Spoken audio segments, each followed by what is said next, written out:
అహ్మదాబాద్ ఘోర విమాన ఘటన తర్వాత వరుసగా విమానాల్లో సాంకేతిక లోపాలు వెలుగు చూస్తూ ఉన్నాయి. గత వారం రోజులుగా ఎయిర్ ఇండియా, ఇండిగో విమానాల్లో ఇదే సమస్యలు తలెత్తుతున్నాయి. తాజాగా ఢిల్లీ టు రాయపూర్ విమానంలో లోపం వెలుగు చూసింది. రాయపూర్కు విమానం చేరుకున్నాక ఎంతకీ డోర్లు ఓపెన్ అవ్వలేదు. దీంతో ప్రయాణికులు భయాందోళనకు గురయ్యారు.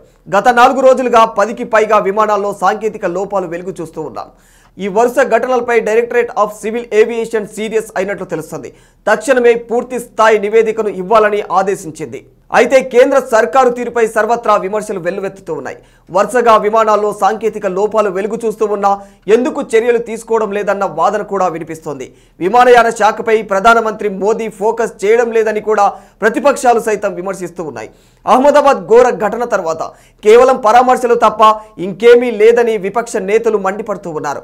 విమానాల భద్రతపై ఎందుకు రివ్యూలు చేయడం లేదని ఆగ్రహం వ్యక్తం చేస్తూ ఉన్నారు.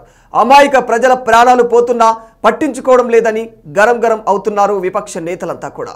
ఇప్పుడు నడుస్తున్న విమానాలన్నీ కండిషన్లో ఉన్నాయా అన్నది సామాన్యుడి నుంచి వస్తున్న ప్రశ్నలు. విమానాలకు అసలు క్లియరెన్స్ సర్టిఫికెట్లు ఉన్నాయా, వాటిపై సమగ్ర రివ్యూ చేసి పర్మిషన్లు ఇస్తున్నారా అన్న ప్రశ్నలు కూడా వినిపిస్తూ ఉన్నాయి. అహ్మదాబాద్ ఘటన తర్వాత విమానయాన శాఖపై పలు అనుమానాలు వ్యక్తమవుతూ ఉన్నాయి. విమానాల కండిషన్లను చూసి క్లియరెన్స్ ఇస్తే బాగుంటుంది అని సామాన్యులు సైతం చెబుతూ ఉన్నారు. మొత్తం విమానాలను నిలిపివేసిన తర్వాత వాటి భద్రత, సాంకేతిక అంశాలను సరిచేసిన తర్వాతే సర్వీసులు మొదలు పెట్టాలనే వాదన కూడా వినిపిస్తోంది. పాత విమానాలకు ఫుల్ స్టాప్ పెట్టి అధునాతన ఫ్లైట్లను మాత్రమే అందుబాటులోకి తీసుకురావాలన్న డిమాండ్లు వినిపిస్తూ ఉన్నాయి. ఏది ఏమైనా వరుస ఘటనలు జరుగుతూ ఉన్నా కూడా ఎవరూ బాధ్యతగా తీసుకోలేదన్న గుసగుసలు వినిపిస్తున్నాయి. గతంలో ఘోర ప్రమాదాల తర్వాత నేతలు పదవులకు రాజీనామాలు చేసిన సందర్భాలు ఉన్నాయి.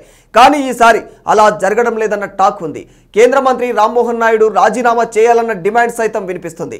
రామ్మోహన్ నాయుడు ప్రెస్ మీట్ పెట్టి ఘటనపై భావోద్వేగానికి గురయ్యారు. ఆయన తన తండ్రి కూడా ఇలాంటి ప్రమాదంలోనే చనిపోయారని, బాధితుల బాధ కూడా తమకు తెలుసునని ఆయన చెప్పారు. విమానయాన శాఖను బలోపేతం చేసేందుకు కూడా కృషి చేస్తామన్నారు ఆయన.